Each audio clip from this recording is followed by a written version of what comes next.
Hello everyone, and here we are for vocabulary from the Romantic period. We're going to do the terms from abstraction to ENTREAT, and we'll just go one after the other. Let's take the first one, an abstraction.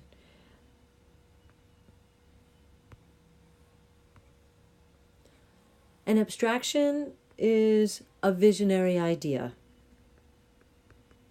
maybe not something that is concrete.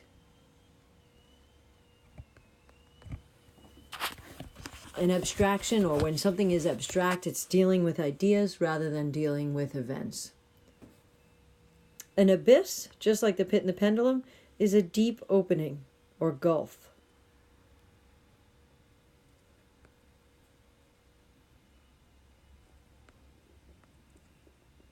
He fell into the abyss. If you're walking up a hill, we could say that you are walking up an acclivity, an upward slope. In Greek mythology, think Sisyphus. He's always pushing that boulder up an acclivity. If someone sends you on an errand and you do it with joy and you do it quickly, you could say that you've done it with alacrity. Alacrity is a cheerful readiness. A cheerful readiness or willingness to do something. You do it quickly and you do it with a light heart. Alacrity. When something's arbitrary, if you leave it up to the arbitrary whims of someone, you could say that it's just the capricious or the random or the fickle or the unsupported or the unreasonable will. Think about sinners in the hands of an angry God. It was the arbitrary will of God that kept you from falling into the fires of hell. To do something ardently is to do something fervently. I think we had the word fervent before. Ardent, fervent, very enthusiastically, passionately.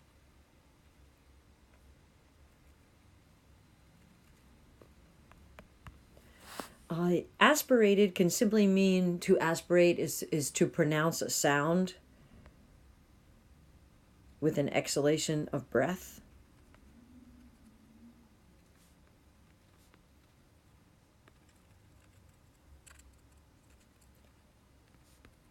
We wanted to check to see if he was still aspirating. But you can also aspirate a wound.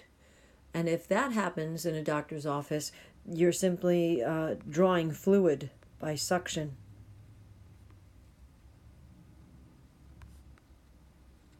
So if they have to aspirate the growth to find out what cells are inside, they would draw the fluid from it. An auditor is a person who reviews the books, who reviews the accounts. Someone who is an accountant could be an auditor. And just like ardent, when you're an avid fan, we're saying that you are very faithful and intense, and so avidity would be extreme eagerness and enthusiasm. To be known for your avidity. And if you have a sore muscle, enthusiasm. If you have a sore muscle, you may put a balm on it, which is an ointment used to heal. And that takes care of page 1. So we move on. Think about kind of junk jewelry as baubles. A bauble is a showy trinket, like a tchotchke. You know, sometimes fake jewelry can be called baubles. And to be bereft of friends is to be lacking something. To be bereft of love is to live without love. Bereft. And yet I think my love is rare as any she belied with false compare, writes Shakespeare. To belie is to disguise, to discredit. Any she belied with false compare, he says. If someone is beguiling, they are enchanting. They are attractive. They are charming. If you ever see the root word bene, Bien, muy bien, all that kind of stuff. It means good, benevolent, benefactor, beneficent means something good. It means a person who is generous and kind. Going back to the Devil and Tom Walker for a moment, we know that Old Scratch was begrimed with soot. Begrimed means blackened with dirt. To commit a blunder is to commit a stupid mistake or a careless mistake. Everybody knows from the Devil and Tom Walker that the treasure buried beneath the trees came from a buccaneer, a pirate. Even Absalom Crowninshield was a buccaneer of sorts. There is a character on the journey to Canterbury, when you do the Canterbury Tales, who has carbuncles on his face, which would be like boils or pimples or pustules. Bleh, yuck. And carrion is dead flesh. It is the decaying flesh of a dead animal.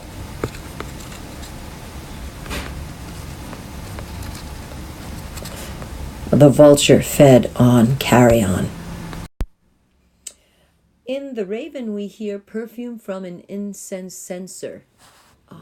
A censer is a container for incense.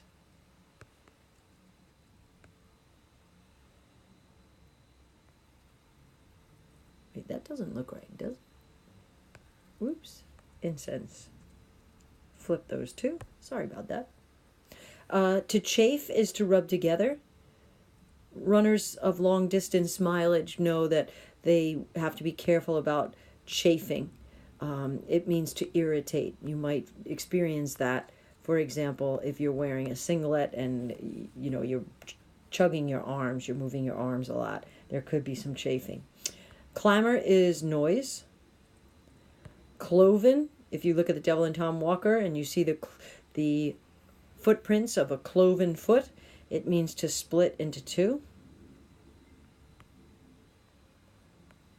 If you hear the expression, oh, salary commensurate with experience, commensurate means equal to. Commensurate means to correspond in size or degree. So if you have a lot of years in that field, you're going to make more money. A conjecture is a guess. I can even use it as a verb, meaning to guess. He conjectured that it would only be 20 feet wide. And to move about convulsively is to move about spasmodically. To move about sort of with violent jerking and such. Think convulsions. Your countenance is your face or a facial expression. I can tell by your countenance that you are thoroughly bored. A facial expression. Based on the evidence, he could deduce that the killer was left-handed. Deduce meaning to conclude, to arrive at that situation or that decision. And deliberate as an adjective, if I pronounce it that way, is done on purpose. I can't believe you deliberately hurt her. But as a verb, to deliberate over the verdict would mean to think over or to consider.